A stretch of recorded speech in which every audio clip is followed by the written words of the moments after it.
예, 여러분 반갑습니다. 오늘도 새벽 돌베개에 오신 성도님들을 주님의 이름으로 환영합니다. 또 한 주간의 중간 날이라고 할 수 있는 수요일이 또 시작되었는데요. 이 수요일 이날도 주의 말씀, 특별히 마태복음의 말씀을 또 붙잡고 우리에게 주신 이 한날을 잘 살아내는 우리 모두가 되기를 간절히 바랍니다. 오늘 우리에게 주시는 말씀은 마태복음 23장 1절로 12절까지의 말씀입니다. 제가 매일 성경 순으로 봉독해 드리도록 하겠습니다. 그때에 예수께서 무리와 제자들에게 말씀하셨다. 율법 학자들과 바리새파 사람들은 모세의 자리에 앉은 사람들이다.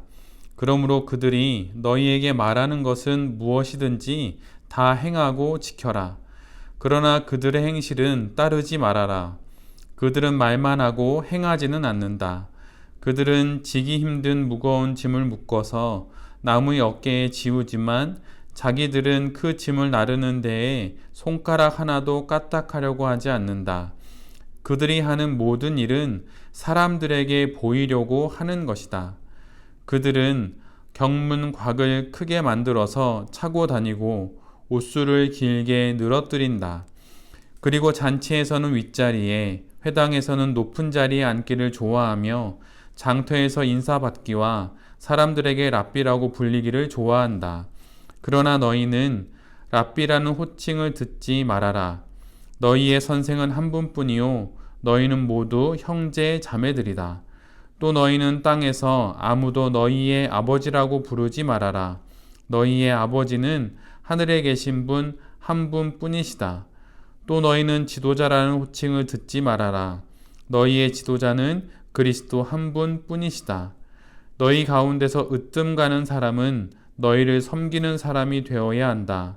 자기를 높이는 사람은 낮아지고 자기를 낮추는 사람은 높아질 것이다. 아멘. 예, 오늘은 마태복음 23장의 말씀을 갖고 위치를 지키라 라고 하는 제목으로 함께 하나님 말씀을 나누도록 하겠습니다.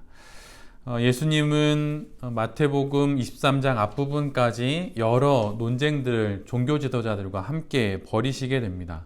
그런데 드디어 그 논쟁이 끝나게 되지요. 그러자 예수님은 제자들을 따로 부르셔서 제자들에게 별도의 당신의 가르침을 주시게 됩니다.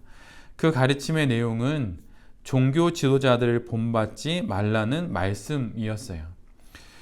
종교 지도자들은 모세의 자리에서 율법을 가르쳤습니다. 모세가 누구입니까? 십계명 율법을 받은 사람이죠. 물론 이후에 실제로 모세의 자리라고 하는 그 자리가 사실은 있었어요. 그런데 오늘 본문에서 이야기하는 모세의 자리라고 하는 것이 물론 그 자리를 의미할 수도 있지만 더 크게는 율법의 주인처럼 율법을 가진 자처럼 행세하는 종교 지도자들을 말하는 것이죠.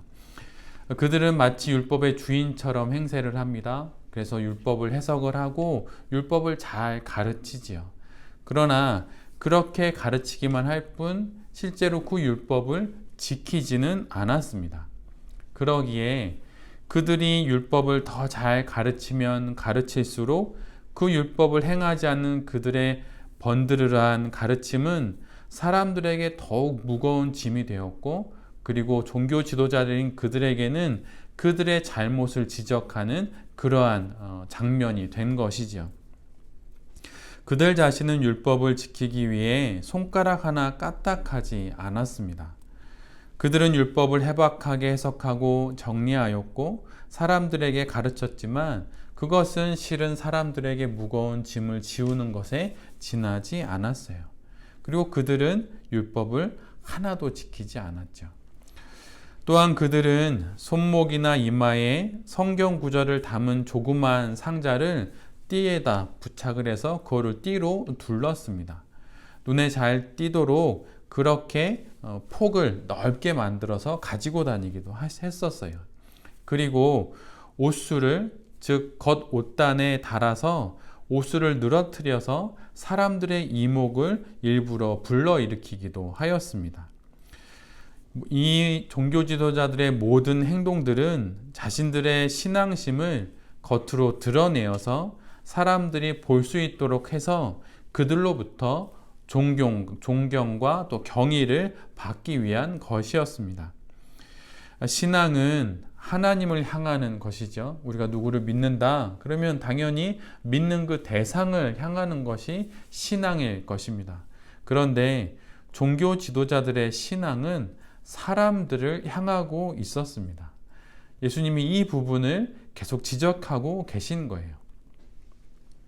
또한 종교 지도자들은 그들의 일상생활 속에서 늘 언제나 잔치의 윗자리에 앉았고 또 회당 생활 속에서는 회당의 가장 높은 자리에 앉았습니다. 원래 그곳은 그들을 위해 의례 준비되었던 자리였지요. 그런데 그들은 자신들이 가지고 있는 율법의 권위를 빌어서 그 자리를 교묘히 자신들만이 앉아야 하는 당연한 자리로 여기며 그 자리를 스스로 찾아서 앉았다고 말씀하시는 겁니다. 역할을 위해 잠시 주어진 자리인데 자신들을 높이고 돋보이게 하는 자리로 그것을 삼았던 것이죠. 겸손처럼 보이는 가식적인 행동으로 자신을 사람들에게 드러내고 과시하려는 교묘한 행동들이 그들이 신앙이라는 이름으로 버렸던 그들의 모습이었습니다. 그러나 사람들은 속일 수 있을지 모르지만 하나님은 속일 수 없는 법이죠. 그래서 하나님이 모든 것을 보셨고 또한 예수님도 그들의 모든 것을 보셨기에 이 부분을 드러내어서 제자들에게 말씀해 주시는 것이죠. 종교 지도자들은 사람들을 찾아다녔습니다. 그들은 시장에 나갔고 거리를 배회하면서 사람들이 많은 곳에 은근슬쩍 찾아가서 사람들로부터 인사를 받고 선생님이라 불리우고 아버지라 불리우는 것을 좋아했습니다. 오늘 본문에서 아버지라 불리는 것은 신앙적인 면에서 아버지와 같은 존경과 공경을 받는 것을 말해요. 종교 지도자들은 의도적으로 그러나 들키지 않게 은밀히 사람들 앞에 나타나서 사람들이 자신을 선생님이라고 부르고 또한 아버지라고 부르는 것을 즐겼던 것입니다. 이에 예수님은 제자들에게 이들의 이 모든 행실들을 경계하라고 말씀하십니다. 그리고 그 가운데 명확한 구분 또한 기준 또한 말씀해 주세요. 그 기준은 이것이지요. 그들의 가르침은 따르되 그들의 행실은 따르지 말라라고 말이에요. 그들이 말하는 잘 해석하고 또 잘 설명하는 율법의 내용들은 틀린 것이 없습니다. 그러기에 그 가르침은 잘 취해야 하는 것이죠. 그러나 그 가르침과 그 가르침을 주는 그 사람과는 구분해야 한다고 하는 거예요. 가르침은 따르지만 그 가르침을 주는 사람이 만약 가르침에 따라 행동하지 않는다면 그러면 그것은 구분하여서 그것을 잘 분별하여 확인하고 또한 신앙생활을 해야 한다고 말씀해 주시는 것입니다. 그러시면서 예수님은 제자들에게 어떠한 마음과 자세로 복음 전도자의 삶을 살아야 하는지를 11절과 12절에 이렇게 말씀해 주고 계세요. 너희 가운데서 으뜸이 되고자 하는 사람은 너희를 섬기는 사람이 되어야 한다. 자기를 높이는 사람은 낮아지고 자기를 낮추는 사람은 높아질 것이다. 이후로 제자들은 복음을 전하며 회당의 가장 높은 곳에 서기도 해야 할 것입니다. 때로는 예수님이 주신 능력으로 기적을 행하게 되므로 사람들의 주목을 받게 될 것이에요. 시장을 가도 거리를 걸어 다녀도 사람들이 제자들을 주목하게 될 것입니다. 그럴 때마다 제자들은 오늘 예수님께서 해주신 이 말씀을 마음에 새겨야 하는 것이죠. 성도들의 지도자는 그리스도 한 분뿐이고 나는 그 길의 안내자요 그분을 소개하는 자에 지나지 않는다는 사실을 말입니다. 신앙의 다른 말은 자리 찾기라고 할 수 있어요. 그리고 이미 자신의 자리를 찾은 성도에게 있어서는 신앙이란 바로 그 자리를 지키는 것입니다. 신앙 그 한자를 찾아보면 믿으신의 우러를 앙자입니다. 즉 신앙한다는 것은 믿고 우러러 받든다는 뜻이죠. 우리 그리스도인들의 하나님에 대한 신앙이란 즉 하나님을 믿고 하나님을 받드는 것을 뜻하는 거예요. 근데 여기서 신앙에서의 그 앙자는 사람인 변에 내 자신을 가리키는 나앙자가 합쳐져서 만들어진 단어입니다. 그래서 말 그대로 존경하고 앙모하는 자 앞에서 무릎을 꿇고 있는 내 자신의 모습을 그려놓은 것이 바로 이 앙자예요. 내가 존경하고 내가 믿는 그분 앞에 내가 무릎 꿇고 앉아 있는 것, 그것이 바로 신앙에서 그 앙자의 의미입니다. 그러기에 성도가 신앙한다는 것은 바로 이 글자의 모양처럼 내 앞에 계신 하나님 앞에 무릎을 꿇은 그 자리를 내 자신의 자리로 여기고 그 자리를 지켜내는 것이 곧 신앙생활을 하는 것입니다. 그런데 종교 지도자들, 특별히 바리새파 사람들은 자신들의 자리를 하나님 앞이 아니라 사람들 앞으로 삼았어요. 회당에 가장 주목받는 자리에 앉아서 사람들 앞에 서서 사람들이 자신들을 존경해 주기를 그들은 바랬고 그 자리를 자기의 자리로 삼았던 것이죠.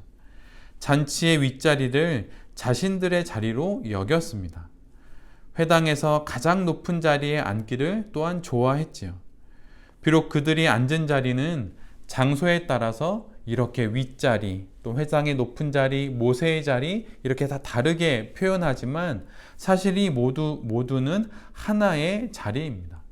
그것은 바로 사람들 앞, 바로 그 자리이죠. 신앙은 사람들 앞이 아니라 하나님 앞 그곳을 내 자리로 여기고 그 자리를 지키는 것이 곧 신앙생활을 하는 거예요. 예배를 가리키는 단어 중에 프로스키네오라고 하는 단어가 있습니다. 그 단어의 뜻은 앞에 엎드리다라고 하는 뜻이에요. 예배가 무엇입니까? 바로 하나님 앞에 엎드리는 것이 예배인 것이죠. 우리가 누구 앞에 있는지가 우리가 누구인지를 말해줍니다. 그리스도 앞에 내가 있을 때 바로 내가 그리스도인이 되는 것입니다. 내 앞에 사람들이 있고 내가 사람들 앞에 앉기를 원하고 사람들 앞 그 자리를 내 자리로 삼는다면 나는 그리스도인이 아닌 거예요. 하나님 앞, 그리스도 예수 앞, 예수 그리스도 앞에 내가 머물 때 그 자리를 나의 자리로 여기고 그 자리를 지킬 때 비로소 내가 참된 성도가 되는 것입니다. 우리는 역할에 따라 때로는 주어진 의무와 책임에 따라 사람들의 주목을 받는 자리에 앉을 수도 있어요. 그러나 그것은 잠시 잠깐의 목적을 위한 것일 뿐 그것은 우리가 머물러야 하는 자리도 아니고 애시당초 우리의 자리도 아닌 것입니다. 하나님 앞 그 자리, 그 위치를 잘 지키며 매일의 삶을 살아가는 것이 바로 성도의 하루이고 그 하루가 모여서 성도의 일생이 되는 것이죠. 오늘도 우리는 우리에게 주어진 사회 속에서의 역할과 또 책임과 의무에 따라 다양한 자리에 서게 될 것입니다. 그러나 그것은 잠시 잠깐 그곳에 머물러서 해야 할 일을 할 뿐인 거예요. 그 다음에 우리가 머물러야 하는 영원한 자리인 하나님 앞 그 자리로 잘 돌아와야 할 것입니다. 오늘 하루도 그렇게 우리에게 주어진 이 세상의 삶 속에서의 여러 가지 역할과 책임들을 잘 감당하고 다시 하나님께로 돌아감으로 우리가 영원히 머물러야 할 그 자리를 잘 지켜내고 그 위치에 잘 머무르는 우리 모두가 될 수 있기를 간절히 기도드립니다. 아멘. 제가 기도하도록 하겠습니다. 주님, 우리의 자리는 하나님 앞입니다. 잠시 잠깐 이 땅에서의 역할과 책임으로 사람들의 주목을 받더라도 교만하지 않게 하시고 모든 일을 마치면 다시 제자리를 찾아갈 수 있는 우리 모두가 되게 하여 주시옵소서. 하나님 앞 그 자리를 나의 영원한 자리로 여기며 당신 앞 그 평안의 자리에서 하루 또 하루를 잘 살아내는 우리가 되게 하여 주십시오. 오늘도 다양한 일과 책임을 맡고 여러 역할과 자리에서 살 것입니다. 그 모든 곳을 잠시 잠깐 머무는 곳으로 알고 나의 영원한 자리인 하나님 앞 그 자리를 바라보며 잘 감당하게 하여 주시옵소서. 이 모든 말씀 우리 주 예수 그리스도의 이름으로 간절히 기도드립니다. 아멘.